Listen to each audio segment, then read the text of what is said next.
রোজার সওয়াব একদিকে অবস্থান নেবে, যাকাতের সওয়াব একদিকে অবস্থান নেবে। এইভাবে কবরের ভিতরে ছোট্ট একটা পাখি ঢুকে পড়বে, এরপরে দেখা যাবে এইভাবে লোকটা কবরের মুর্দাটা ডাক দিয়া বলবে, এটা নামাজের সওয়াব চিনতে পেরেছি, এটা রোজার সওয়াব চিনতে পেরেছি, এটা যাকাত সদকার সওয়াব চিনতে পেরেছি। কিন্তু ছোট্ট একটা পাখি যে কবরের ভিতরে ঢুকে গেছে, এ পাখি তোমাকে চিনতে পারলাম না, তুমি আবার কি? ওই পাখিটা যখন ডাক দিয়া বলেন, আরে আল্লাহর গোলাম, আমাকে চিনতে পারো নাই, আমি হইলাম আল্লাহর কোরআন, আমি পাখির সুরত ধরে তোমার কবরের ভিতরে ঢুকে পড়েছি, যতক্ষণ পর্যন্ত তোমার কবরটাকে জান্নাতের বাগান না বানায় দেওয়া হবে, আমি আল্লাহর কোরআন তোমাকে ছেড়ে দিয়ে যাব না। আল্লাহর কোরআন আপনাকে কবরে গাদ দিবে, হাসরে আল্লাহ রাব্বুল আলামিনের সাথে সুপারিশ করবে, আল্লাহর সাথে যারা করবে আপনার জন্য। আল্লাহর কোরআনকে যারা পড়েছে, কোরআনকে যারা ধরেছে, কোরআনকে যারা মহব্বত করে, কোরআনের মাদ্রাসাকে যারা মহব্বত করে, আল্লাহর কোরআন তাদের জন্য সুপারিশ করবে কিয়ামতের দিন। তাই আমি আপনাদের বলি, আপনার একটা নিজের সন্তানকে দ্বীনি শিক্ষা তালিম দিবেন তো ইনশাআল্লাহ। আমাদের কঠিন ময়দানে আল্লাহ রাব্বুল আলামিন ডাক দিয়ে বলবেন, কিছু কিছু জাহান্নামীদেরকে ডাক দিয়ে বলবেন, এরে জাহান্নামীরা, তোমরা যে আজকে জাহান্নামের পারে আসলে, এই যে জাহান্নামে আসলে, কোন আলেম তোমাদের কাছে কি যায়নি? কোন ভীতি প্রদর্শনকারী কি তোমাদের কাছে যায়নি? কোন নবী রাসূল কি তোমাদের কাছে যায়নি? তোমরা যে জাহান্নামে আসলে, তখন জাহান্নামীরা এই জবাব দিবে। তখন ফেরেশতারা এইভাবে প্রশ্নটা করবে। আল্লাহ কোরআনে কারীমের মধ্যে বলেন, সাআলাহুম খাযানাতুহা আলাম ইয়াতিকুম নাযীর।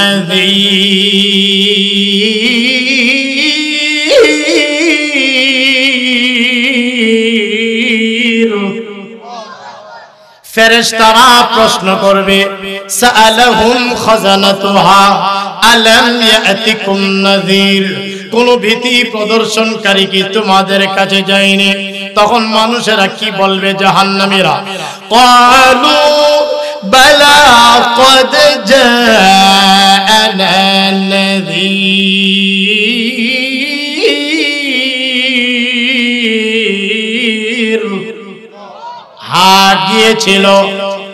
গিয়েছিল ফাকাযাবনা, আমরা মিথ্যা প্রতিপন্ন করেছিলাম, আর আমরা তখন বলেছিলাম আলেম ওলামারা কত কথা বলবে, মোল্লাদের সব কথা কি শুনতে হবে নাকি?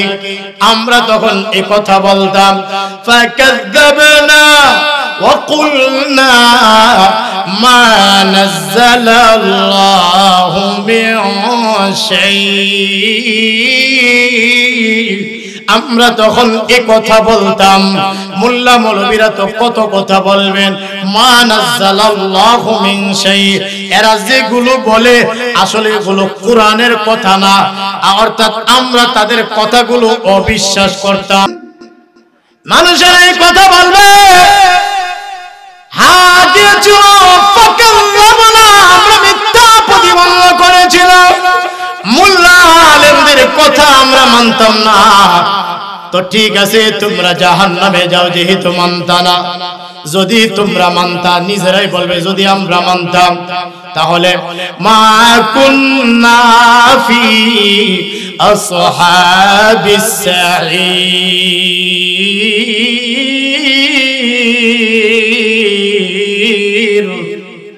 আমরা যদি মানতাম তবে আমরা আজকে জাহান্নামবাসী হইতাম। আমরা যদি মনোযোগ দিয়ে আলেমদের কথা শুনতাম, লাউ কুন্না নাসমাউ, যদি আমরা শুনতাম, আও নাআকিলু, যদি অনুধাবন করতাম, তাহলে আজকে আমরা এই জাহান্নামের পরে আসতাম না গো। তাহলে আমার দরদিরা কি বুঝলাম? আলেমদের কথা মানলে দুনিয়া আখিরাতের লাভ। ইকরা বিসমি রাব্বিকাল্লাযী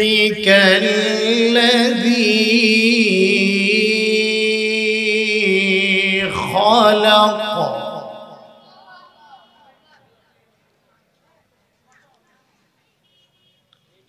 খালাকাল ইনসানা মিন আলাক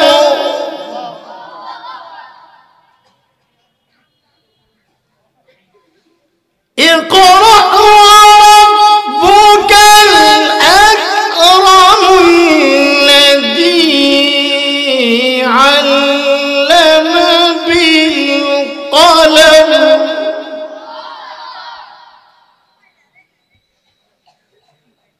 علم الإنسان ما لم يعلم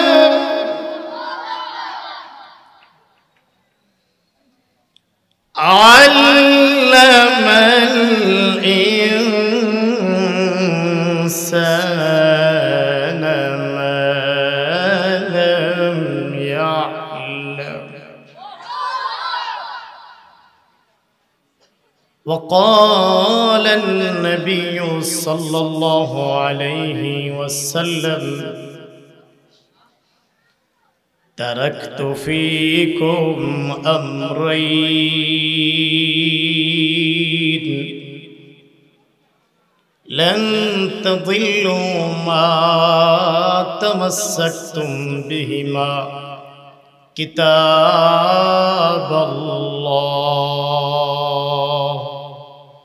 وسنة رسوله أو كما قال عليه الصلاة والسلام سبحانك لا علم لنا إلا ما علمتنا إنك أنت العليم الحكيم سبحانك لا فهم لنا إلا ما فهمتنا إنك أنت الجواد الكريم আমি হব মদিনা সারা বেলা ঝাড়ুদার রওজার কিনারে কেটে যাবে দিন আমার আমি হব মদিনা সারা বেলা ঝাড়ুদার রওজার কিনারে কেটে যাবে দিন আমার এই স্বপ্ন যদি হয় গো পূরণ ধন্য হবে মোর জীবন মরণ আমার এই স্বপ্ন যদি হয় গো পূরণ ধন্য হবে মোর জীবন মরণ আমি হব মদিনা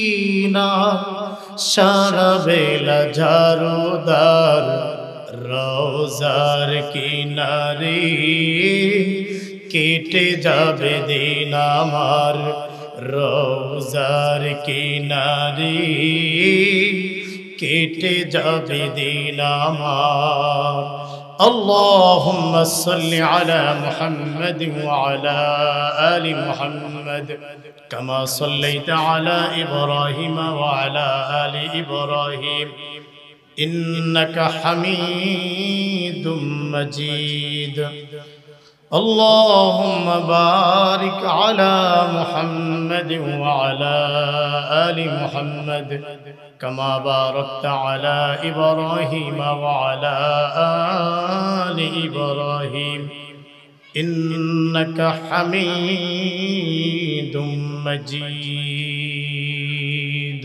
কুনতুম আলা শাফা হুফরাতিম মিনান নার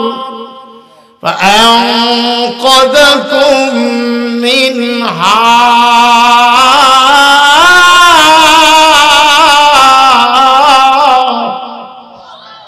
আল্লাহ বলে وكنتم على شفا حفرة من النار তোমরা ছিলে জাহান্নামের দ্বারপ্রান্তে ধ্বংসের দ্বারপ্রান্তে সেখান থেকে ফাআনকাযাকুম মিনহা আমি আল্লাহ আমার রাসূলের মাধ্যমে কোরআনের মাধ্যমে তোমাদেরকে মুক্তি দান করেছি পরিত্রাণ দান করেছি সুবহানাল্লাহ তাই আল্লাহর নবী বিশ্বনবী রাহমাতুল লিল আলামিন দুজাহানের বাদশা নবী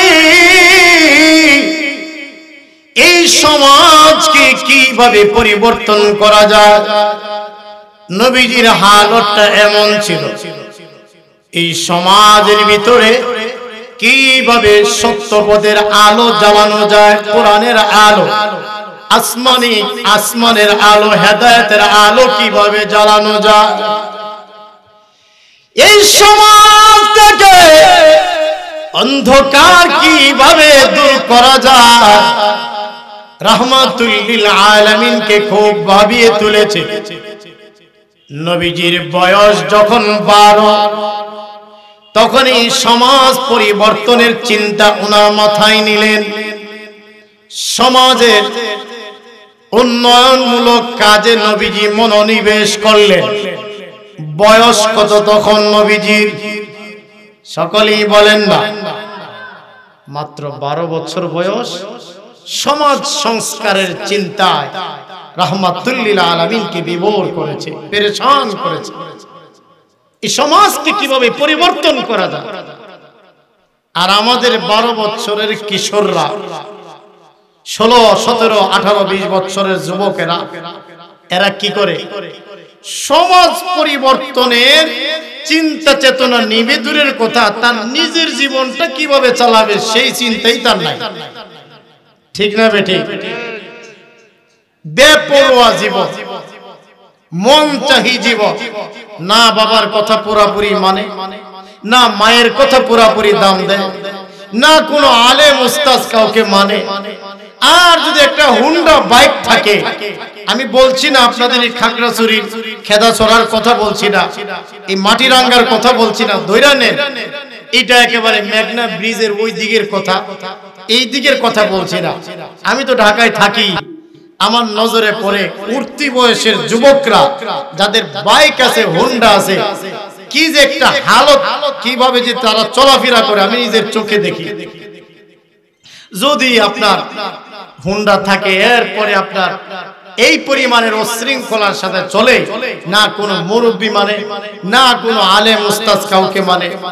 এই একটা বেপরোয়া জীবন এইভাবে আপনার নিজের জীবনটা যে সুন্দর করে চালাবে এই চিন্তাই তার নাই সমাজ সংস্কারের চিন্তা এটা তো আরো দূরের কথা এটা তো আরো পরের কথা কথা বলেন না কেন অথচ রাহমাতুল লিল আলামিন 12 বছর বয়সে সমাজ সংস্কারের চিন্তা চেতনা নবীজিকে পেরেশান করেছে রাহমাতুল লিল আলামিনকে এত পেরেশান করেছে সমাজ সংস্কার কিভাবে করা যায় কিভাবে জাতির হাল ধরা যায় পরিবর্তন কিভাবে আনা যায় আমার আপনার নবীজি রাহমাতুল লিল আলামিন নবীজি তখনই একটা সংগঠন প্রতিষ্ঠা করলেন নাম দিলেন হিলফুল ফুজুল এটা সমাজ সংস্কারমূলক সংগঠন কে অসুস্থ হয়ে গেছে দেখতে যায় নবীজি তাদেরকে সমাজের উন্নয়নমূলক কাজ করেন নবীজি কারা অসুস্থ হয়ে গেছে নবীজি তাদেরকে দেখতে যায় এই তো সমাজের বিভিন্ন কাজ নবীজি হাতে নিলেন নবীজি কাজ শুরু করে দিলেন রাহমাতুল লিল আলামিনের এই সুন্দর কাজগুলো উদ্যোগগুলো দেখে আরবের লোকেরা বড় খুশি, বড় আনন্দিত। তারা নবীজির এই অবস্থা, এই কাজগুলো দেখে রাহমাতুল লিল আলামিনকে তারা উপাধি দিলেন আল আমিন বলে উপাধি দিলেন, সাদিক বলে উপাধি দিলেন। জোরে বলেন সুবহানাল্লাহ। নবীজির কাজ, এই সুন্দর উদ্যোগগুলো দেখে তারা বড় খুশি। 12 বছর বয়সের একটা কিশোর এইভাবে সমাজ পরিবর্তনের চিন্তা নেই, এটা আশ্চর্য হওয়ার কথা না? আপনারা কি বলেন? বড় আশ্চর্য হওয়ার কথা। নবীজির বয়স যখন 25, আপনারা জানেন খাদিজাতুল কুবরার সঙ্গে নবীজির বিয়ে হয়েছে, বিবাহ বন্ধন হয়েছে। এক পর্যায়ে আল্লাহর রাসূল সাল্লাল্লাহু আলাইহি ওয়াসাল্লামের বয়স যখন 40 বছর একদিন পূর্ণ হলো, আল্লাহ পাক এই জাতিকে পরিবর্তনের জন্য আল্লাহ সংবিধান হিসাবে, সমস্ত রোগের শিফা হিসাবে আল্লাহ নাজিল করলেন আল্লাহ পাকের কোরআন। জোরে বলেন সুবহানাল্লাহ। কোরআন সকল রোগের শিফা, এটা আল্লাহ কোরআনে বলেছেন। وَنُنَزِّلُ مِنَ الْقُرْآنِ مَا هُوَ شِفَاءٌ وَرَحْمَةٌ لِّلْمُؤْمِنِينَ।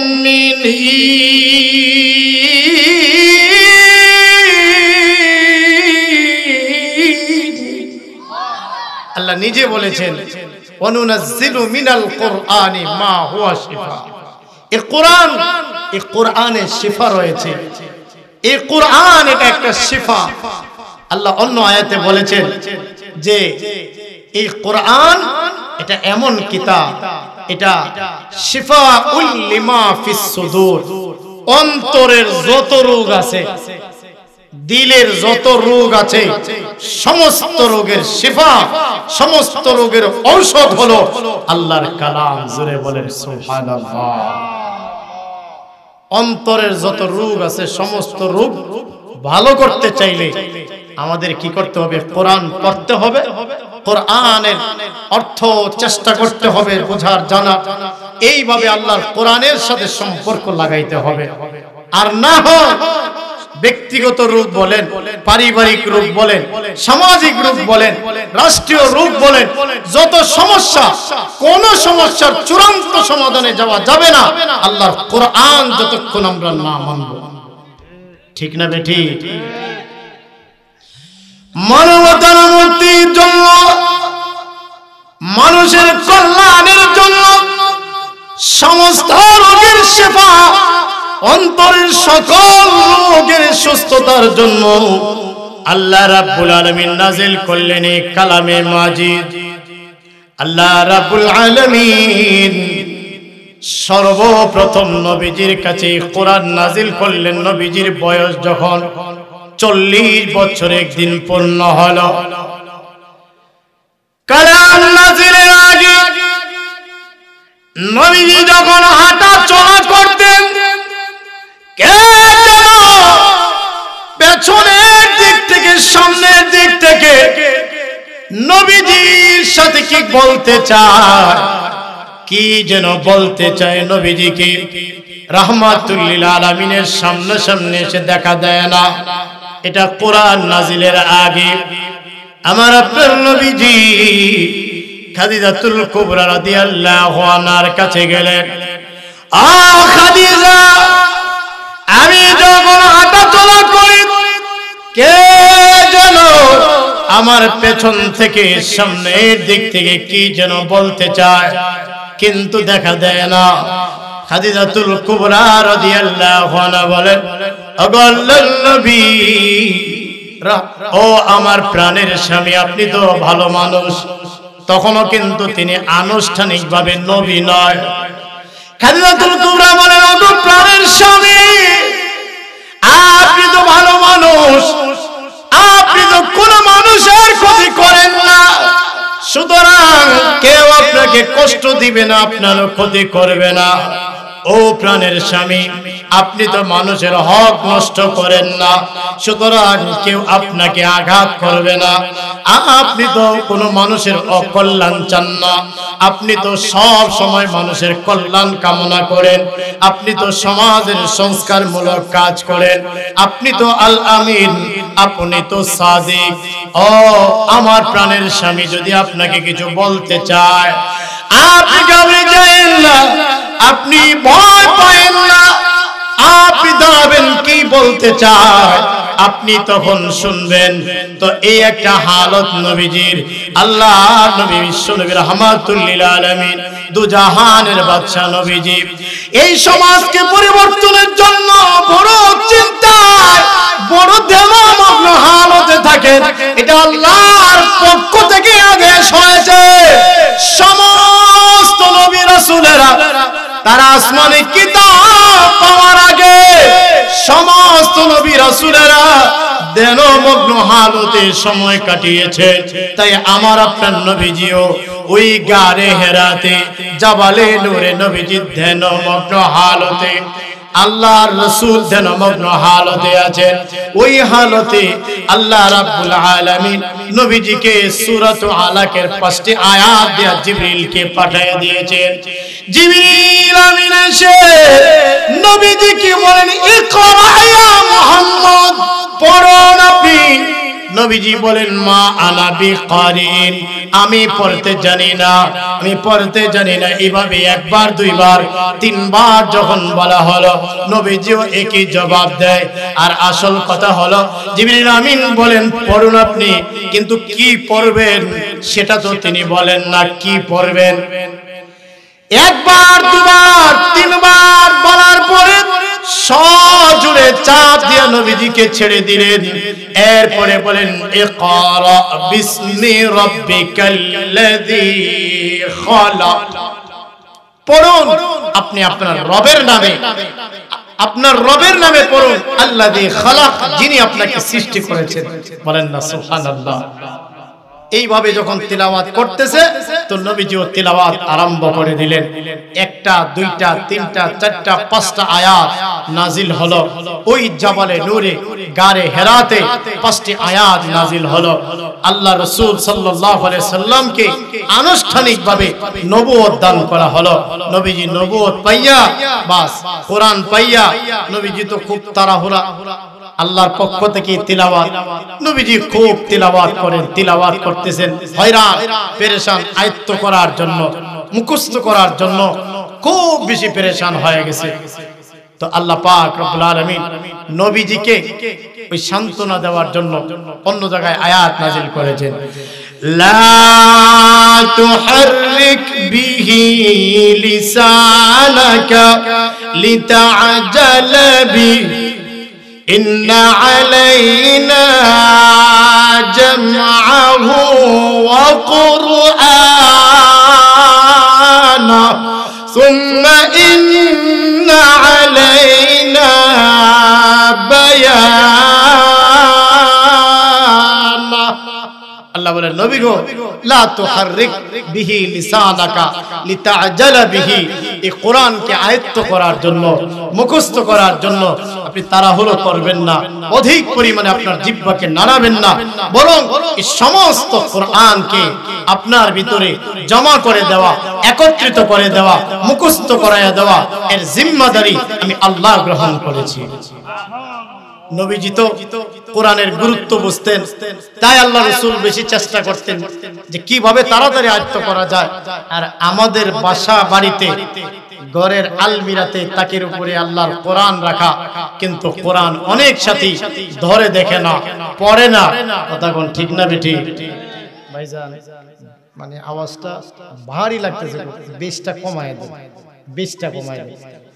হ্যাঁ, বেশ ইকোটাও একটু কমায় দেন, মাস্টার বাড়াইয়া ইকোটা কমায় দেন, মাস্টারটাকে একটু বাড়ায় দেন। তো যেই কথা বলতেছিলাম, নবীজি তো কোরআনের গুরুত্ব বুঝতেন, তাই আল্লাহ রাসূল কোরআন আয়ত্ত করার জন্য খুব চেষ্টা করতেন। আর আমাদের ঘর বাড়িতে কোরআন আছে তাকে আলমিরা মাস যায়, সপ্তাহ যায়, কিন্তু আল্লাহর কোরআন পড়ে না, ধরে না। এলইডি টিভিটা বারবার মুছে, ঘরের বিভিন্ন আসবাব সামানা বারবার মুছে, কিন্তু সপ্তাহ যায়, কোরআন পড়েও না, ধরেও না, মুইছাও রাখে না। কথা কোন ঠিক না বেঠি? কোরআন আমাদের কাছে এতটা গুরুত্বহীন হয়ে গেল কেন? মাস্টারটা একটু বাড়ায় দেন। এই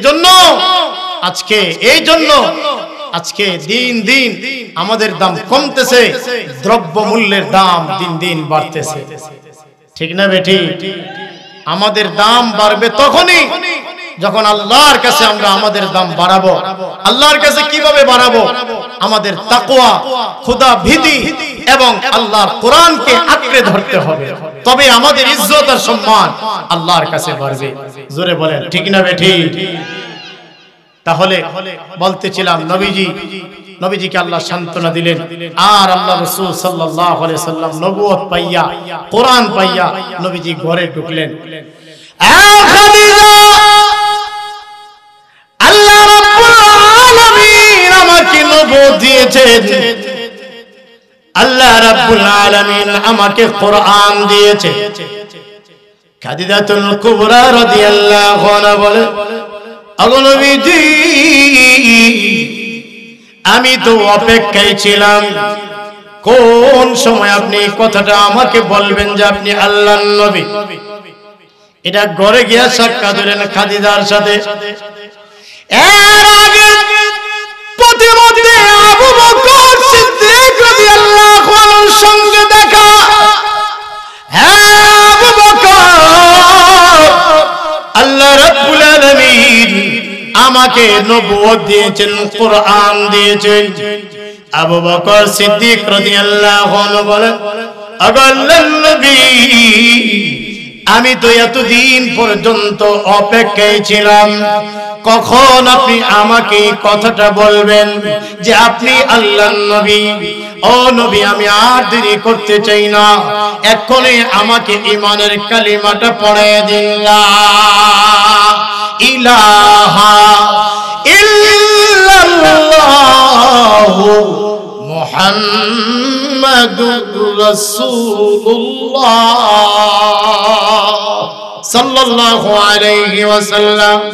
আবু বকর সিদ্দিক রাদিয়াল্লাহু আনহু উনি কালিমা পড়ে মুসলমান হয়ে গেলেন। সর্বপ্রথম মুসলমান, বড়দের মধ্যে, মুরব্বীদের মধ্যে আবু বকর সিদ্দিক রাদিয়াল্লাহু আনহু। এরপর নবীজি ঘরে গিয়া খাদিজাতুল কুবরা রাদিয়াল্লাহু আনহাকে দাওয়াত দেয়। এ খাদিজা, আল্লাহ রাব্বুল আলামিন তো আমাকে নবুয়ত দিয়েছেন, আমাকে কোরআন দিয়েছেন। খাদিজাতুল কুবরা রাদিয়াল্লাহু আনহা বলেন, ওগো আল্লাহর নবী, আমি তো অপেক্ষায় ছিলাম কখন আপনি কথাটা বলবেন যে আপনি আল্লাহর নবী। আমি আর দেরি করতে চাই না, এক্ষুনি আমাকে ঈমানের কালিমাটা পড়ে দিন, লা ইলাহা ইল্লাল্লাহু মুহাম্মাদুর রাসূলুল্লাহ। তিনিও কালিমা পড়ে ঈমান গ্রহণ করলেন। নবীজি ঘর থেকে বের হলেন, সাক্ষাৎ হলো যুবকদের ভিতরে হযরত আলী রাদিয়াল্লাহু আনহুর সাথে। আলী, আল্লাহ রাব্বুল আলামিন আমাকে নবুয়ত দিয়েছেন, আল্লাহ রাব্বুল আলামিন আমাকে কোরআন দিয়েছেন। তিনিও বলেন, নবী গো, আমি আর দেরি করতে চাই না, আমাকে এক্ষুনি ঈমানের কালিমাটা পড়ে দিন, লা ইলাহা ইল্লাল্লাহু মুহাম্মাদুর রাসূলুল্লাহ সাল্লাল্লাহু আলাইহি ওয়াসাল্লাম। বড়দের মধ্য থেকে আবু বকর সিদ্দিক রাদিয়াল্লাহু আনহু, নারীদের ভিতর থেকে খাদিজাতুল কুবরা রাদিয়াল্লাহু আনহা ইসলাম ধর্ম গ্রহণ করলেন। এইভাবে আপনার যুবকদের ভিতর থেকে হযরত আলী রাদিয়াল্লাহু আনহু আল্লাহর দ্বীন গ্রহণ করলেন। এই তো কালিমার দাওয়াত শুরু হয়ে গেল, কালিমার তালকিন শুরু হয়ে গেছে, দ্বীনের দাওয়াত বন্ধ হয়ে গেছে। এইভাবে একে দুয়ে দিনের ভিতরে আসতেছে, কালিমার এভাবে কালিমা গ্রহণ করছে, ইসলামে সুশীতল ছায়ার তলে আশ্রয় নিচ্ছে। এইভাবে আপনার শুরু হয়ে গেল দিনের দাওয়াত। এখন তো আল্লাহর কোরআনের শিক্ষা, আল্লাহর কোরআনের তালিম দিবেন নবীজি, কিন্তু প্রকাশ্যে তো কালামের তিলাওয়াত শিক্ষা দেওয়া যায় না। আমার আপনার নবীজি যায়েদ ইবনে আরকাম রাদিয়াল্লাহু আনহুর বাসায় গোপন ঘাটিতে গোপনীয়তা রক্ষা করে হযরত যায়েদ ইবনে আরকামের বাসায় আমার আপনার নবীজি কালামের তিলাওয়াত শিক্ষা দেয়। জোরে বলেন সুবহানাল্লাহ। গোপন ঘাটিতে গোপনীয়তা রক্ষা করে যায়েদ ইবনে আরকাম রাদিয়াল্লাহু আনহুর বাসায় নবীজি কালামুল্লাহ তিলাওয়াত কালামের শিক্ষা বাস শুরু করে দিলেন। খেয়াল করেন, প্রথম মাদ্রাসা হলো ওই দারুল আরকাম, প্রথম মাদ্রাসা। দ্বিতীয় পর্যায়ে কোরআনের শিক্ষা, আসমানের শিক্ষা, তালিম এটা চালু হয়েছে মদিনায়। এইভাবে এরপরে আপনার তৃতীয় ধাপে আপনার ইউরোপ হয়ে, বর্তমানে ইউরোপের হালত ভালো না, এটা তো আপনারা ভালো করে জানেন। ইউরোপ হয়ে বুখারা, সমরকন্দ এইগুলা হইয়া আস্তে আস্তে ধাপে ধাপে আল্লাহর দ্বীনের শিক্ষা, কোরআনের শিক্ষা, তালিম এটা ভারত উপমহাদেশে এসেছে। সুবহানাল্লাহ, জোরে বলেন। আপনারা জানেন, লম্বা কথা আমি ওইদিকে যাচ্ছি না, শুধু একটু টাচ দিচ্ছি আপনারা বোঝার জন্য। একটা সময় 200 বছর শাসন করেছে উপমহাদেশ, গোটা ভারতবর্ষকে ইংরেজরা 200 বছর শাসন করেছে, ঠিক কিনা? এরপরে আল্লাহর ফজলে, আল্লাহর দয়ায় দারুল উলুম দেওবন্দ, যেটা ভারতের সাহারানপুরে, এই দারুল উলুম দেওবন্দের যারা ফসল, এদের মধ্যে একটা আগ্রহ এবং তারা চিন্তা চেতনা নিলেন। এইভাবে আপনার বলা যায় আমাদের এই সিলসিলার যারা ছিলেন, আমাদের শাহ আব্দুল আজিজ মুহাদ্দিস দেহলভী রাহমাতুল্লাহি আলাইহি, উনি প্রথম ঘোষণা দিলেন ভারত এখন দারুল হরব, অর্থাৎ এটা এখন যুদ্ধ বিগ্রহ একটা রাষ্ট্র, এখন ইংরেজদের বিরুদ্ধে যুদ্ধ করা ফরজ হয়ে গেছে। বাস শুরু হয়ে গেল যুদ্ধ। এক ঘোষণায় মুসলমান এবং দ্বীনের সৈনিক যারা একত্রিত হতে লাগলো। আর তখন আলেমদের উপরে এত জুলুম, এত নির্যাতন এমন ভাবে এসেছিল যা কিনা ভাষায় বর্ণনা দেওয়া সম্ভব না। ভারতের বিভিন্ন রোডে এমন হয়েছে, বিভিন্ন রাস্তার দুই পাশে গাছ, এই সারি সারি গাছের ঢালায় ঢালায় আলেমদের লাশ ঝুলন্ত ছিল। এইভাবে জীবন দিয়া, রক্ত দিয়া ইংরেজদেরকে এই উপমহাদেশ থেকে বিতাড়িত করার মাধ্যমে এরা এই দেশে ইসলামটাকে তারা টিকিয়ে রেখেছে, মাদ্রাসা শিক্ষা, কোরআনের শিক্ষাকে তারা টিকিয়ে রেখেছে। তাহলে এখান থেকে আমরা কয়েকটা জিনিস বুঝলাম। একটা হলো, উপমহাদেশ যদি স্বাধীন না করতেন আলেম উলামা আর তাওহীদি জনতা, তবে এই ভারতবর্ষ থেকে পাকিস্তানও আলাদা হতো না, আর বাংলাদেশও পাকিস্তান থেকে আলাদা হতো না। বাংলাদেশ পেয়েছি পাকিস্তান আলাদা হওয়াতে, আর এইভাবে পাকিস্তান আলাদা হয়েছে ভারতবর্ষ স্বাধীন হওয়াতে। তাইলে বোঝা গেল প্রকৃত মূলে আসল স্বাধীনতা যারা অর্জন করেছে, মোল্লা আর মৌলবীদের হাত ধরে ভারত উপমহাদেশ স্বাধীনতা অর্জন করেছে। কথা বলেন না কেন? মোল্লা মৌলবীদের হাত ধরেই ভারত উপমহাদেশ স্বাধীন হয়েছে, আর না হয় ইংরেজরা ইস্ট ইন্ডিয়া কোম্পানির মাধ্যমে এমন ভাবে শোষণ করতেছিল, তাহলে আর উপায় ছিল না, আমাদের কোনো উপায় থাকতো না তখন। আজকে আলেমদের অবদানকে ভোলা মানে মানুষ ভুলে যায়। আলেম মুক্তিযুদ্ধের খুঁজে একটা বই আছে, আপনারা দেখবেন এই দেশের স্বাধীনতা যুদ্ধের সময় আলেমরা কি পরিমাণের অবদান রেখেছে। কিন্তু কই, এমনি কি 50 জন আলেমের নাম মুক্তিযুদ্ধের তালিকায় পাইবেন? কথা বলেন না আপনারা? মুক্তিযুদ্ধের তালিকায় 50 জন 100 জন আলেমের নাম আছে? নাই, কোথায় গেল? তবে কি মুক্তিযুদ্ধের সময় আলেমদের কোনো ভূমিকা ছিল না? ছিল না?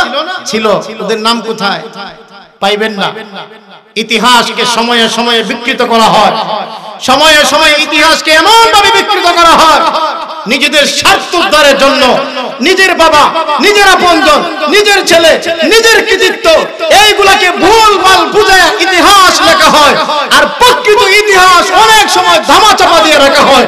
জাতির সামনে প্রকৃত ইতিহাস অনেক সময় খুলে দেওয়া হয় না। কথা বলেন ঠিক কিনা ঠিক? তাইলে আমাদের জানতে হবে আলেমদের কি অবদান। আবার যদি আমি আপনাদের জিজ্ঞাসা করি, আবার যদি দেশের জন্য, এই দেশের জন্য যদি জীবন দিতে হয়, আপনাদের কি মনে হয় আলেমরা জীবন দিবে না? আলেমরা রক্ত দিবে না? আপনাদের আগে আমরা দিব, সবার আগে রক্ত আমরা। আপনাদের উপরে যদি কোনো আঘাত করতে চায়, আমাদেরকে মাইরা শহীদ কইরা তারপরে আপনাদের কাছে আসতে হবে।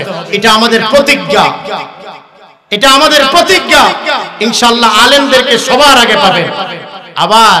আবার আল্লাহ পাক আলেমদেরকে একটা সুপারিশ করার অধিকার, একটা পাওয়ার দিবেন, নবী রাসূলদেরকে দিবেন, আলেমদেরকে যারা আল্লাহওয়ালা মুত্তাকি আলেম, আখিরাতে আলেমদেরকে আল্লাহ পাক এভাবে হাফেজে কোরআনদেরকে একটা অনুমতি দিবেন সুপারিশ করার। ওই হাসরের দিনেও এই আলেমরা, উলামায়ে কেরামরা ইনশাআল্লাহ আপনাদের জন্য সুপারিশ করবে। বলেন না ইনশাআল্লাহ? আমার দরদিরা, যে কথাটা আপনাদের খিদমতে আলোচনা করতেছিলাম,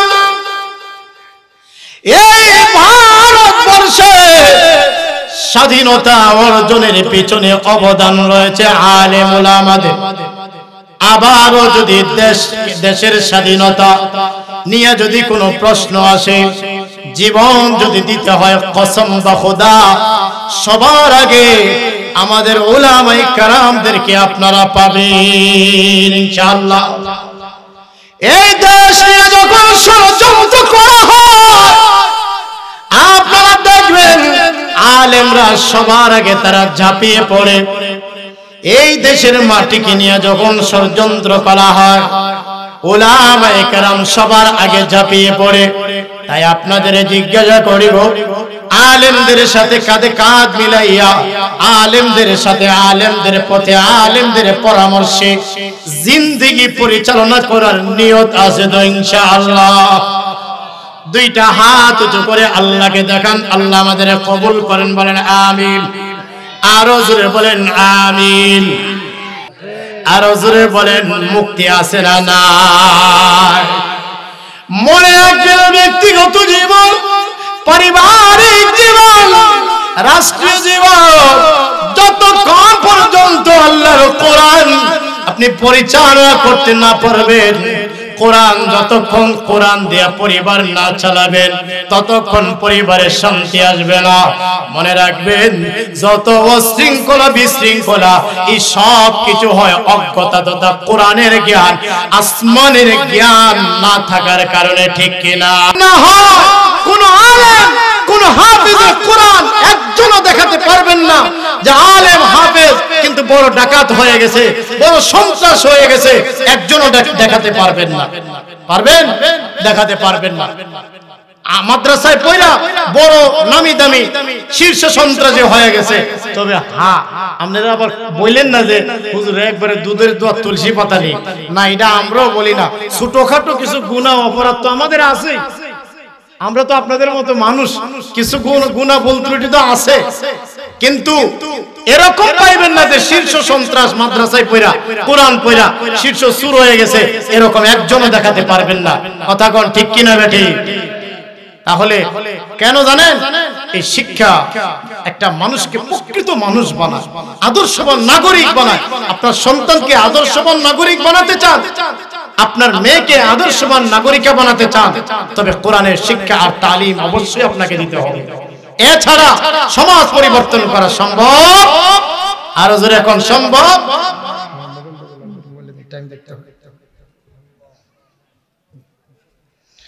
রাহমাতুল লিল আলামিন আল্লাহর কোরআন যখন চালু করে দিয়েছেন, যখন কোরআনের তিলাওয়াত, কোরআনের শিক্ষা নবীজি যখন চালু করলেন, এই তো একটা পরিবর্তন শুরু হয়ে গেছে। ইসলামের দ্বিতীয় বর্ষে 40 থেকে 41 জন লোক দিনের সুশীতল ছায়াতলে এসেছে। এই যে সাহাবায়ে কেরাম, এদের মধ্যে কি পরিবর্তন এসেছে এটা তো আপনারা জানেন। এরা সোনার মানুষের পরিণত হয়েছে, কথা বলেন ঠিক কিনা? এরা প্রকৃত মানুষ হয়েছে। আল্লাহ রাব্বুল আলামিন এদের দাম এত বাড়াইছেন। আল্লাহ নিজে সাহাবায়ে কেরামের প্রশংসা করেছেন। কেন? যে এদের দাম আল্লাহর কাছে এত বাড়িয়েছেন, এত বাড়িয়েছেন, আল্লাহ নিজে তাদের প্রতি খুশি হয়ে গিয়েছেন। আল্লাহ বলেন, রাদিয়াল্লাহু আনহুম ওয়া রাদু আন। আল্লাহ তাআলা তাদের প্রতি খুশি, সাহাবায়ে কেরাম আল্লাহর প্রতি খুশি। সূরা কোন সুবহানাল্লাহ। খাদিজাতুল কুবরা রাদিয়াল্লাহু আনহা, আল্লাহ রাব্বুল আলামিন আল্লাহ ওনাকে সালাম দিয়েছেন। খাদিজাতুল কুবরা রাদিয়াল্লাহু আনহাকে আল্লাহ রাব্বুল আলামিন সালাম দিয়েছেন। 10 জন সাহাবায়ে কেরামদেরকে জান্নাতের সার্টিফিকেট দিয়েছেন। এটা প্রসিদ্ধ হাদিসের কথা। এমনিতে অনেক সাহাবায়ে কেরামদেরকে আল্লাহ দুনিয়াতে জান্নাতের সার্টিফিকেট দিয়েছেন। এইভাবে অনেক অনেক নারীদেরকেও আল্লাহ জান্নাতের সার্টিফিকেট দিয়েছেন। এই যে তাদের দাম বেড়ে গেল দুনিয়া আখিরাতে, এই যে তাদের মুক্তি মিলল, এটা আল্লাহর নবীর চরিত্রের তাজ ভাইয়া, কোরআনের শিক্ষা, আসমানের শিক্ষা তারা গ্রহণ করেছে, তাই তাদের দাম বেড়ে গিয়েছে। হযরতে ওমর ফারুক রাদিয়াল্লাহু আনহুর কথা আপনারা সকলেই জানেন। হযরতে ওমর রাদিয়াল্লাহু আনহু নাঙ্গা তরবারি নিয়ে নবীজির মাথা আনার জন্য রওনা হয়েছে। পথিমধ্যে একজন ডেকে বলে, ওমর কোথায় যাও? বলে, মুহাম্মদের মাথা আনতে যাই। না যাও না, তোমার ঘরের খবর নিয়েছো কি? বলে, আমার ঘরের কি খবর? বলে, তোমার বোন ফাতেমা নবী মুহাম্মদের ধর্ম গ্রহণ করেছে, সে তো ইসলাম ধর্ম গ্রহণ করেছে। হযরতে ওমরের রাগ গুসা যেটা নবীজির প্রতি ছিলেন, সমস্ত রাগ গুসা চলে গেলেন তার বোনের দিকে। সে চলে গেলেন নাঙ্গা তরবারি নিয়ে নিজের বোনের ঘরে, দরজায় নক দিলেন।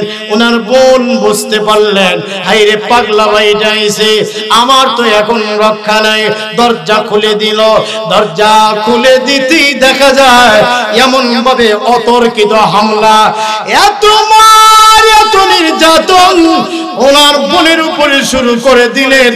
হযরতে ফাতেমা উনি নির্যাতন নিপীড়ন সহ্য করে কান্নাকাটির ভেতরে দেয়া, তবু তিনি ডাক দিয়া বলেন, হ্যাঁ ভাই, মরতে পারো, শহীদ হয়ে যাব, কিন্তু আল্লাহর কসম, আমি যেই ধর্ম গ্রহণ করেছি একটা মুহূর্তের জন্য এই দিন ইসলাম ছাড়তে রাজি না।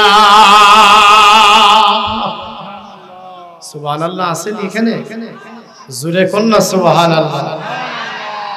এর নাম ঈমান। এর নাম কি বলেন না? ইমানদারদের উপরে যখন আঘাত করা হয় তাদের ঈমানের স্পিড আরো বেশি বেড়ে যায়, ঠিক কি না বেঠে? ইমানদারদেরকে এরকম মারপিট করে, জেলে দিয়ে নির্যাতন করে ইমানদারদের ঈমানকে দাবায় রাখা যায় না।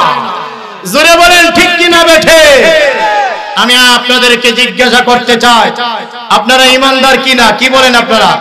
ইমানদার না ইনশাআল্লাহ? ইমানের বলে বলিয়ান হয়ে আপনারা প্রস্তুত থাকেন, যদি কিনা এই দেশের ইঞ্চি ইঞ্চি মাটিকে রক্ষা করার জন্য যদি ডাক আসে, আর আল্লাহর কোরআনকে রক্ষা করার জন্য, আল্লাহ তার রাসূলের ইজ্জত সম্ভ্রমকে রক্ষা করার জন্য যদি ডাক আসে, ইমানের বলে বলিয়ান হয়ে পার্বত্য চট্টলার মুসলমান আপনারা উলামায়ে কেরামদের ডাকে কারা কারা সাড়া দিবেন?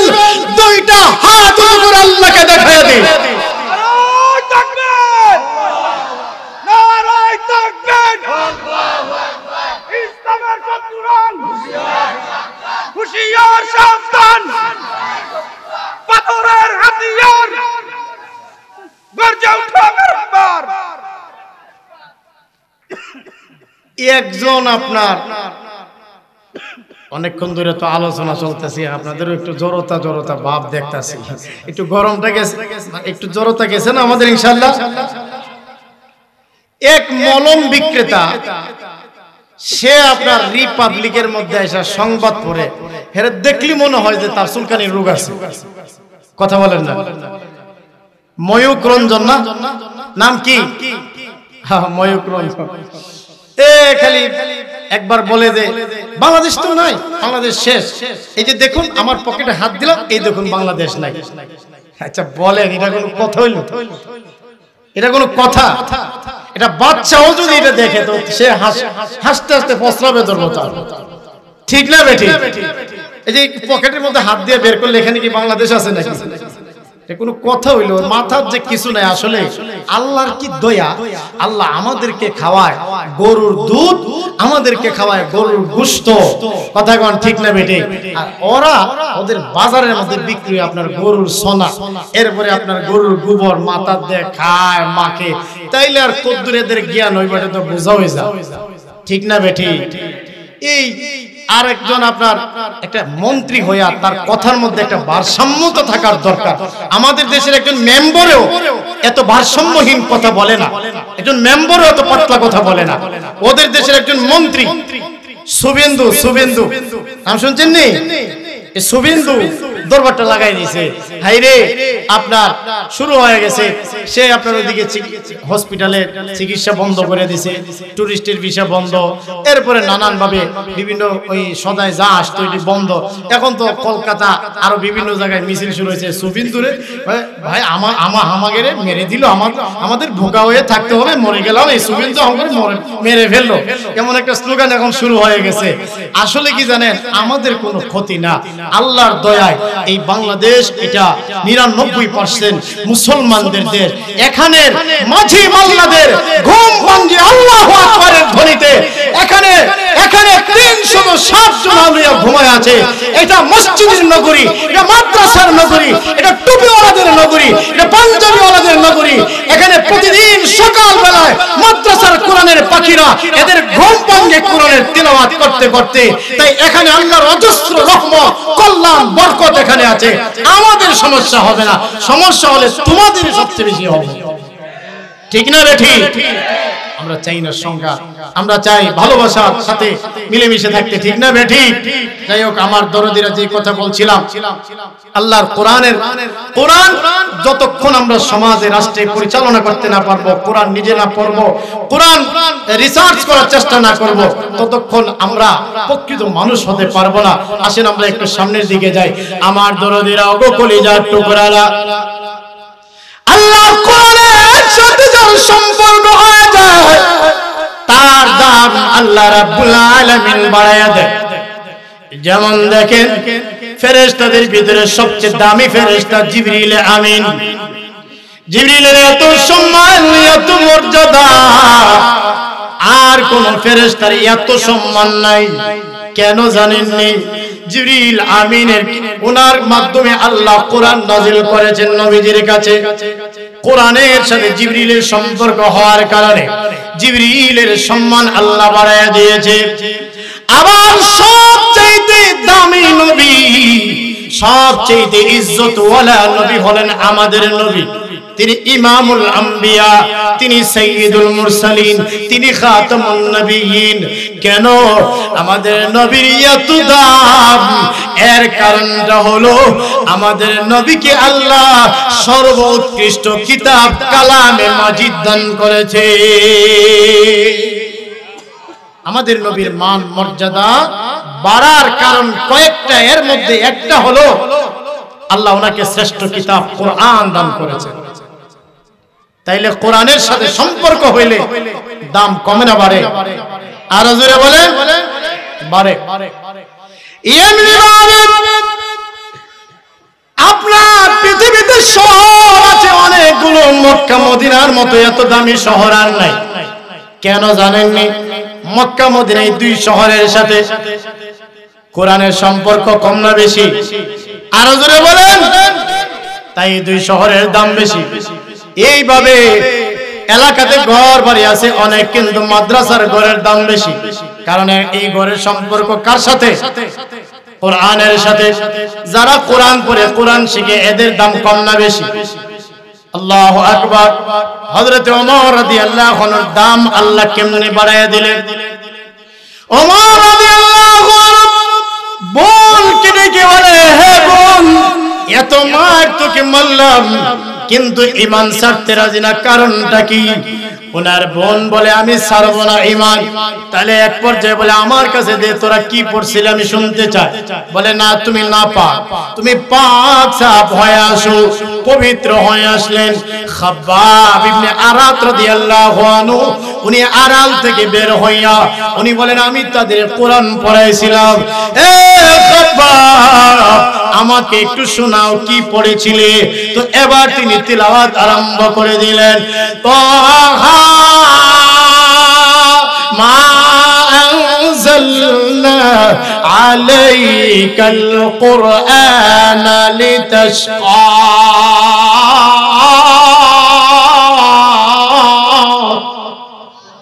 তিনি তিলাওয়াত শুরু করে দিলেন। বাস তিলাওয়াত চলতেছে, হযরত ওমরের চোখ দিয়ে এক পর্যায়ে গড়ায়া গড়ায়া পানি পড়তে আরম্ভ হয়েছে। তিনি তিলাওয়াত করতে করতে ওই আয়াতে যখন গেলেন, ইন্নানি আনাল্লাহ,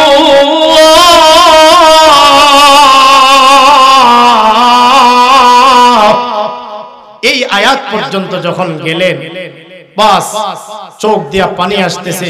তেলাওয়াত থামাইলো। এক পর্যায়ে বলে, আমারে নিয়া চল মুহাম্মদের দরবারে। নবীজির কাছে যাচ্ছেন নাঙ্গা তরবারি নিয়া। সাহাবায়ে কেরাম বলে, নবী গো, উমর তো একেবারে খোলা তরবারি নিয়ে আসতেছে। আল্লাহ রাসূল বলেন, আসতে দাও। তিনি এসে নবীর হাঁটুর সঙ্গে হাঁটু লাগায় গিয়ে বসে গেলেন। এরপরে দেখা যায় বিভিন্ন কথোপকথন হলো। এক পর্যায়ে দিন গ্রহণ করলো। তো দেখেন, এই হযরতে ওমর নবীজির চরিত্রের তাজ পাইয়া আর কোরআনের শিক্ষা তালিম পাইলো। এখন হযরতে ওমরের দাম কমছে না বাড়ছে? আরো জোরে বলেন না। কেমন দাম জানেননি? উনার জবানের পাওয়ার কত জানেন? একবার মদিনার দিকে টর্নেডো আসতেছিল। হযরত ওমর রাদিয়াল্লাহু আনহু হাত দিয়ে ইশারা করে বলেন, মদিনার অদূরে টর্নেডো। হাত দিয়ে ইশারা দিয়ে বলেন, হে টর্নেডো, তোর এত বড় সাহস, যেখানে রাসূল ঘুমায় আছে যে মদিনায় যে শহরে, আর তুই এই দিকে আসতেছ, থাম। যেখানে বলেছিলেন থাম, ইশারা দিয়ে যে জায়গায় দেখাইছিল ওইখানে টর্নেডো থেমে গেছে আর মদিনার দিকে প্রবেশ করে। কেমন পাওয়ার ওনার জবানে। অর্ধ পৃথিবীর খলিফা হযরতে ওমর রাদিয়াল্লাহু আনহু। কোরআন ইজ্জত কমাইছে না বাড়াইছে? আরে আমাদের দেশের কথা বলি, আল্লামা আহমদ শফি রহমাতুল্লাহি আলাইহি, উনি কোন বড় মন্ত্রী ছিলেন, এমপি ছিলেন, তাইলে ওনার ইজ্জত কম না বেশি? আমাদের নানুপুরের মরহুম পীর সাহেব হুজুর রহমাতুল্লাহি আলাইহি, ওনারা তো এমপি মন্ত্রী ছিলেন না, কিন্তু এদের ইজ্জত সম্মান একটা এমপি মন্ত্রীও এত ইজ্জত আর সম্মান পায় না। ঠিক না বেটি? এই যে আপনারা আসছেন কোরআনের আকর্ষণে, আমাদের আকর্ষণে না কেন? আর আমাদেরকে যে দাম দেন আপনারা কেন? কোরআনের সাথে সম্পর্ক হওয়ার কারণে। আপনারা একটা সন্তানকে আলেম বানান, হাফেজ বানান, দুনিয়া আখিরাতে তার ইজ্জত বাড়বে, আপনাদের ইজ্জত বাড়বে। দেশের মান তারা ইনশাআল্লাহ, দেশের মানও তারা বাড়াবে। এই যে এত বছর ধরে ক্রিকেট খেলা খেলে 6 ছক্কা মারে, 4 মারে, এত বছর ধরে সরকারি বেতন ভাতা তারা পায়, কিন্তু তারা একটা বিশ্বকাপ দূরের কথা, একটা চায়ের কাপও তো এনে দিতে পারে নাই। এই যে খেলতেছে বিশ্বকাপ, একটা বিশ্বকাপ আইনা দিব দূরের কথা, একটা চায়ের কাপ আইনা দিতে পারছে? বুঝেন নাই নাকি আমার কথা আপনারা? চার কাপ চিনি তারা প্রথম স্থান অর্জন করে, এদেরকে লাল গালিচার সংবর্ধনা দেয় না। ঠিক না বেটি? আর আমাদের যুবকরা ওই সামান্য ক্রিকেটারদেরকে সেলিব্রিটি মনে করে, স্টার মনে করে ওরাই হচ্ছে সেলিব্রিটি, সুপারস্টার সাকিব খান। ঠিক না যুবকরা? আরে ভাই, সুপারস্টার যদি দেখতে চাও, আমার দারুল উলুম ইকরা মাদ্রাসাকে দেখো, আমার হাজার মাদ্রাসার কোরআনের পাখিদেরকে দেখো, এরাই হলো আসল সেলিব্রিটি, আসল সুপারস্টার। ঠিক না বেঠে? এই যে জানাজা পড়াইলো আপনাদের এই ইকরা নুরানি মাদ্রাসায়, দারুল দারুল ইকরাম মাদ্রাসার ছাত্ররা জানাজাটা পড়াইলো, আপনারা কি চান না? আপনি কি চান না আপনার নিজের সন্তান আপনার জানাজাটা পড়াক? আপনারা চান না? শুনেন, একটা মুর্দাকে সারা দুনিয়ার মালিক যদি বানায় দেওয়া হয় এত খুশি হয় না, তার নিজের সন্তান জানাজা দিলে এত খুশি হয়। সুবহানাল্লাহ, জোরে বলবেন না? সন্তান নিয়ত আছে তো ইনশাআল্লাহ, আর না হয় কি হবে কি হবে। এই যে জানাজা পড়াইলো, আমরা অনেকে নিজেরা আপনজনের জানাজা দাঁড়াই, আল্লাহু আকবার, মূর্তির মতো দাঁড়ায় আছে, কিচ্ছু পড়ে না। আরে ভাই, দোয়া তো সবারই পড়তে হয়, কথা কোন ঠিক কিনা? শুধু এটা না, আমরা অনেকেই মুসলমান দাবি করি, ওযুর ফরজ 4টা জানি না, গোসলে ফরজ 3টা জানি না, নামাজ ভঙ্গের 19টা কারণ আছে জানি না। এইভাবে আপনার নামাজ ভঙ্গের 19টা কারণের প্রথম কারণ নামাজে অশুদ্ধ তিলাওয়াত করা, আমরা অনেকে জানি না তিলাওয়াত শুদ্ধ, কথা কোন ঠিক কিনা? ওযু ভঙ্গের 7টা কারণ আছে, আমরা অনেকেই জানি না। তাহলে আমার ফরজ গোসল হচ্ছে কিনা, আমার নামাজ হচ্ছে কিনা আমি জানি না। আপনারা কি চান আপনাদের সন্তানরাও এরকম থাকুক? আমার কলিজার টুকরারা, সন্তান আটকায় দিবে আপনারা কিয়ামতের দিন। রব্বানা আরিনাল্লাযীনা আযাল্লানা মিনাল জিন্নি ওয়াল ইনস نجعلهما تحت أقدامنا ليكونا من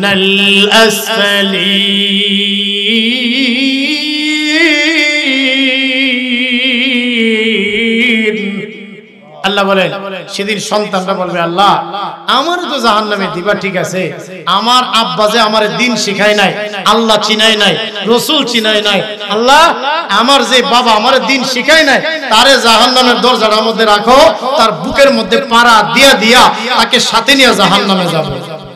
আর জোরে কোন নাউজুবিল্লাহ। তাইলে আমরা সন্তানকে দিন শেখাবো। আর 5-7 মিনিট আমি আলোচনা করব, তারপরে আপনাদের কাছে একটা দরখাস্ত রাখবো, আমার দরদিরা।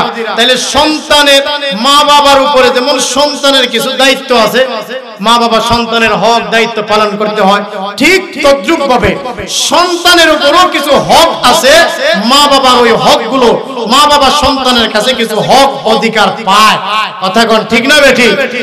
একটা সন্তান হইয়া মা বাপরে যদি কদর না করে, ইজ্জত না করে, তবে কি এই সন্তান মা বাবার দোয়া পাবে? কথা বলেন না আপনারা? মা বাবা শুধু সন্তানের হক আদায় করবে, সন্তান মা বাবার হক আদায় করা লাগবে না? আপনারা কি বলেন, লাগবে কি লাগবে না? قال رسول الله صلى الله عليه وسلم, আমার নবীজি বলেছেন, হুমা জান্নাতুকা ওয়া নার, মা এবং বাবা, মা বাবা তোমার জান্নাত, মা বাবা তোমার জাহান্নাম। এ ভাইরা আমার, আমি সংক্ষেপ করে আপনাদেরকে বলছি, মা বাবা এদের সেবা যত্ন করে, এটা আপনার জিম্মাদারি, এটা আপনার দায়িত্ব। মা বাবা যদি দোয়া দেয়, যদি দোয়া করে দেয়, এই দোয়া আল্লাহ কখনো বৃথা দেয় না। মা বাবা এবং আল্লাহর মধ্যে যখন এরকম বাবা মা যখন দোয়া করে সন্তানের জন্য, আল্লাহ এবং মা বাবার মধ্যে কোনো পর্দা থাকে না, ডাইরেক্ট আল্লাহ কবুল করে থাকেন। সুবহানাল্লাহ বলবেন না? আবার সন্তান যখন মা বাবার জন্য হাত তুলে, ওইটাও আল্লাহ কবুল করেন। জোরে বলেন সুবহানাল্লাহ। এক সাহাবী এসে বলেন, ও আল্লাহর নবী, আমার মা আমার ছোটবেলায় আমার মুখে লোকমা উঠাইয়া দিয়েছে, আমারে কুলে কাকে চড়াইছে, আমারে গোসল করাইছে। ওগো নবীজি, আমি আমার মাকে এই কাঁধে করে মক্কা তওয়াফ করাই, আল্লাহর ঘর তওয়াফ করাইতেছি, আমার মায়ের মুখে আমি লোকমা উঠাইয়া দিই, আমি আমার মাকে গোসল করে দিই। ওগো নবীজি, আমি আমার মায়ের হক কি আদায় করতে পেরেছি? আমার আপনার নবীজি বলেন, না রে সাহাবী, তুমি তোমার মায়ের হক আদায় করবে দূরের কথা, তুমি তোমার মায়ের এক ফোঁটা দুধের ঋণ শোধ করতে পারোনি। মা বাবার কোন ঋণটা আপনি শোধ করবেন? মা বাবার ঋণ আমরা কেউ শোধ করতে পারবো না। আমার দরদিরে একটা বিষয়ের উপরে স্বতন্ত্র কথা বললে তখন একটা বিষয় খোলাসা আলোচনা করা যায়, আর না হয় সবিস্তারে কয়েকটা বিষয় আলোচনা করলে কোনোটাই হয় না। সংক্ষেপে শুধু আপনাদের টাস্ক দিচ্ছি, আপনি যদি ধনী হতে চান মা বাবার খিদমত করেন, আপনি যদি দুনিয়ায় হায়াত বাড়াতে চান মা বাবার খিদমত করেন, আপনার ইজ্জত যদি বাড়াতে চান মা বাবার খিদমত করেন। মা বাবার দোয়া নিলে আকস্মিক বিপদ আল্লাহ দিবে না। মা বাবা যদি সন্তুষ্ট থাকে আপনার উপরে, আল্লাহ তাআলা অ্যাক্সিডেন্টের মরণ আপনাকে দিবে না। অভাব অনটন, বড় ধরনের অভাব অনটন আল্লাহ আপনাকে দিবে না। বরং আপনি যদি ধনী হতে চান মা বাবার দোয়া গ্রহণ করেন, মা বাবার দোয়া নেন, মা বাবারে খুশি করেন, আল্লাহ আপনাকে ধনী বানায়া দিবে, আপনার ইজ্জত আল্লাহ বাড়ায়া দিবে, এমন ভাবে আপনার সম্পদে আল্লাহ বরকত দিবে। সুবহানাল্লাহ। আর মা বাপকে যারা কদর করে না, মা বাপের মনে যারা কষ্ট দেয়, এর কপাল পুড়ছে, দুনিয়া আখিরাত শেষ হয়ে যাবে, ধ্বংস হয়ে যাবে। আল্লাহ না করেন যারা মা বাবার বদদুয়া নেয় এরা আকস্মিক মৃত্যুতে পতিত হওয়ার সম্ভাবনা আছে, দুর্ঘটনায় পতিত হওয়ার সম্ভাবনা আছে, বেইজ্জত হওয়ার সম্ভাবনা আছে। এজন্য আমার দোস্তরা, আমাদের নবীজির আব্বা, নবীজি দুনিয়ায় আসার আগেই নবীজির আব্বা বিদায় হয়ে গেছে, আব্বার দেখতে পারে নাই। আর নবীজির আম্মাকে 6 বছর বয়সে হারাইলেন। আল্লাহ রাসূল একবার কাঁদতেছেন, মক্কার ওই মাঠে অলিতে গলিতে কাঁদতেছেন। এরপরে কাঁদতে কাঁদতে বাড়িতে গেলেন। উনার মা বলে, বাবা কেন কাঁদো? বলে, মা গো, মক্কার বিভিন্ন লোকেরা বাচ্চারা যে খেলে, খেলাধুলা করে, এদেরকে আইসা নিয়ে যায় বিকাল বেলা। আমার আব্বা কই গো মা, আমি তো আমার আব্বারে দেখি না, আমাকে তো কেউ নিতে আসে না, বাবার কথা ইয়াদ হয়ে গেছে, স্মরণ হয়ে গেছে, আমি আমার বাবার জন্য কাঁদতেছি। হযরত আমিনা ওনার শ্বশুর আব্বা আব্দুল মুত্তালিবের কাছে নিয়ে গেলেন। ওগো শ্বশুর আব্বা, আপনার নাতি মুহাম্মদ কান্না করতেছে, তার বাবার কথা মনে হয়ে গেছে। হযরত আব্দুল মুত্তালিব বলেন, আমিনা ও আমিনা, যেহেতু তোমার ছেলে মুহাম্মদ তার বাবার কথা মনে হয়ে গেছে, ও আমিনা নিয়ে যাও তাকে মদিনার দিকে, যেখানে তার বাবার কবর। হ্যাঁ আমিনা, তার বাবার কবরটা জিয়ারত করে নিয়ে আসো।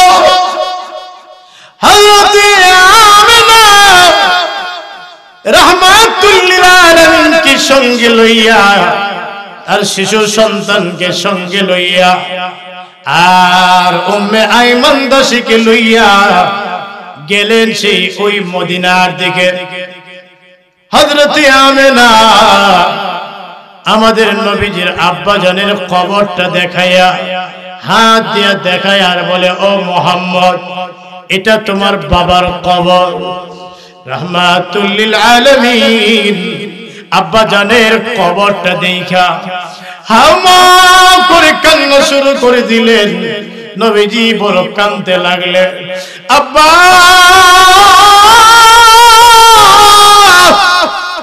ওগো আব্বা, দুনিয়ায় আইসা আপনার চেহারা দেখতে পারি নাই। ওগো আব্বা জান, যদি আপনারে পাইতাম আমি মন ভইরা আপনার খিদমত করতাম। আব্বা গো, আপনাকে পাই নাই, আপনার চেহারাটা দেখতে পারি নাই, মনের ভিতরে বড় ব্যথা, বড় কষ্ট। আব্বা গো, আপনাকে দেখতে পারি নাই। নবীজি কাঁদতেছেন বাবার কথাগুলা মনে করে করে। হযরত আমিনা কান্দে, উম্মে আইমান দাসীও কান্দে। এক পর্যায়ে নবীজি কি সান্ত্বনা দেয়। হযরতে আমেনা রাদিয়াল্লাহু আনহা নবীজিকে সান্ত্বনা দিয়া আবার তারা ফিরে আসতেছেন মক্কার দিকে।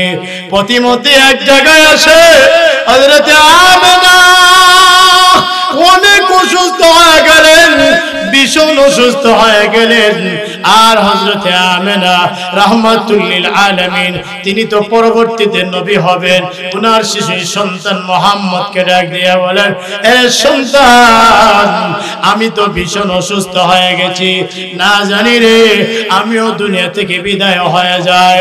আমার মনটা জানি কেমন কয়, আমার মনটা জানি কেমন কয়, আমি মনে হয় আর বেশি বাঁচব না।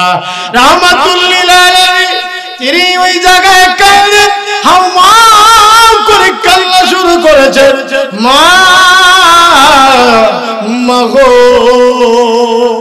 এখন আপনি কি বলতেছেন এই কথাগুলো? আমার আব্বাকে দেখতে পারি নাই, এই দুনিয়ায় এসে আব্বার মুখ দেখলাম না। আপনিও যদি বিদায় হয়ে যান, মাগো আমি কোথায় যাব, কার কাছে যাব? আমাকে কে আদর করবে? আমি কার কাছে গিয়ে সান্ত্বনা গ্রহণ করব? ও মা, আপনি যদি বিদায় হয়ে যান আমি কেমনে থাকবো? এই তো নবীজি কান্দে, হযরতে আমেনা কান্দে, উম্মে আইমান দাসিরও কান্না। একটা পর্যায়ে দেখা যায় ওই জায়গা হযরতে আমেনাও তিনিও দুনিয়া থেকে বিদায় হয়ে গেছে। হযরতে আমেনা বিদায় হয়ে গেছে, আল্লাহ তাকে সাড়া দিয়েছেন। আর নবীজির কান্না কে দেখে রে? নবীর কান্না, এতিম নবী, নবীর কান্না কে দেখে রে? আমাদের নবী কান্দে আর উম্মে আইমান নবীজিকে সান্ত্বনা দেয়। নবীজিকে এক পর্যায়ে সেখান থেকে নিয়ে আসলেন। এই তো আমার নবীর বাবাও নাই, মাও নাই। নবীজির যদি আব্বা থাকতো, মা যদি বেঁচে থাকতেন, আমার আপনার নবী কতই না খিদমত করতেন, মনটা বইরা দিলটা বইরা খিদমত করতেন। মা বাবা দুনিয়ায় নাই, আমার আপনার নবীজি বুঝতেন মা বাবার কদর কত, নবীজি বুঝতেন। তাই আপনাদেরকে বলি, যাদের মা নাই, যাদের আব্বা নাই গো, আব্বা আম্মার জন্য মনটা ভইরা দোয়া করবেন। আমার সাথে একটু আপনারা পড়েন, রব্বির হামহুমা কামা রব্বায়ানি সগীরা। এইভাবে দোয়া করবেন মা বাবার জন্য। আব্বা আম্মা আছে যারা বাইরে সংসারে, মক্কায় আর মদিনায় আছে তার ঘরে। আব্বা আম্মা আছে যারা বাইরে কবরে, আল্লাহ মাফ কইরা দাও দয়াল নবীর খাতিরে। বলেন না আল্লাহুম্মা আমিন। আর একটু জোরে বলেন আল্লাহুম্মা আমিন। আদরদিরা, ওগো কলিজার টুকরারা, এখানে অনেকে আছেন মা নাই, অনেকে আছেন বাবা নাই, মা আছে। অনেকে আছেন আব্বা, এইভাবে মা বাবা উভয়কে হারাইছেন। মা বাবারে যেন আল্লাহ জান্নাতবাসী বানায়া দেয়, অথবা আব্বা আম্মা যাদের দুনিয়ায় বেঁচে আছে গো, আব্বা আম্মা যেন এই বটগাছের ছায়াটা আমাদের উপরে দীর্ঘ করে দেয়। মা বাবার হায়াত যেন আল্লাহ বাড়ায়া দেয়।